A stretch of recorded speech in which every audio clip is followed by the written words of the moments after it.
So, why my name is Khan? This is a question that I've been asked time and again. Why? Why something so drastic? Why something so unusual? Why something that doesn't work in the world of what everyone perceives to be a Karan Johar kind of film?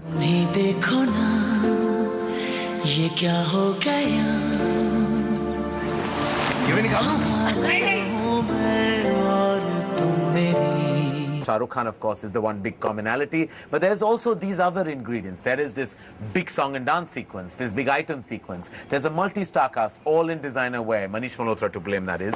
Always in a foreign location, always in the most... Even the emotions have a certain beauty attached to it. If you're sad with full makeup on. If you're happy looking glorious and glamorous in a possibly beautiful foreign location. You have the right garments for the right emotion. You also have the wrong garments for the right emotion. So all that and more has always been a part of my cinema, and I love every bit of it. In fact, I've loved every bit of it. I love the fact that everyone is poised, perfect, and always raring to go. But My Name is Khan has been a drastically different experience. And something I remember snapped within me at one point of time. And I'll tell you the exact moment. I was shooting the item song Rock and Roll Sonia. There was a big setup put up. There was Amitji and Abhishek, Preeti, Rani, Shah Rukh, everyone on set. 100 dancers. And I was standing and Farah Khan was composing the shot. And I was standing against one of the pillars and just staring. And at that moment, the one emotion that I felt was acute boredom. I felt that, am I always going to make a film that belongs to one world? And I felt at that point, I must, in my next endeavor, break my own zone, break my own thought process, externalize as opposed to internalize.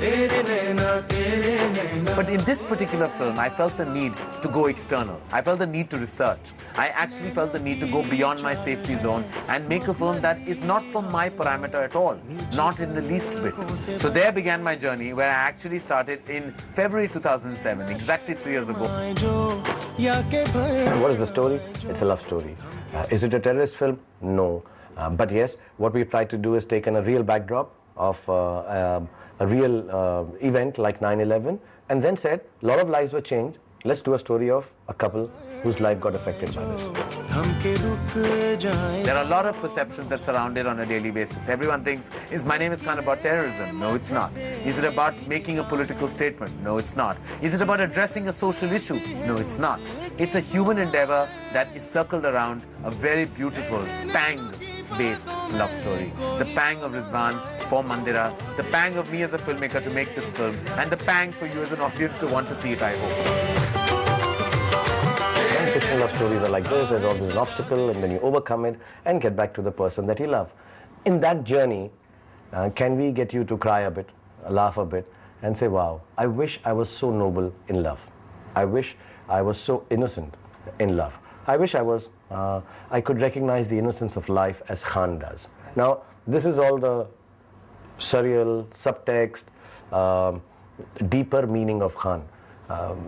Otherwise, it's just a simple love story. I mean, this is how I will approach it. How I physicalize it, how I act it out, only I can do it in my mind, because that's what I do whole day. But beyond that, otherwise, it's as simple as just two people who love each other and want to be together.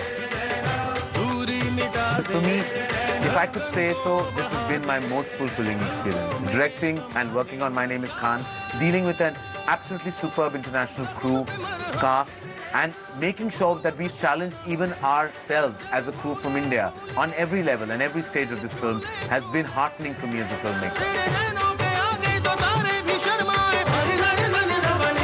If you have any questions, please tweet me on K-Johar25 or write into ndtv.com/Karan, and we will answer every query you've ever had. Till then, remember, my name is Khan and I'm not a terrorist.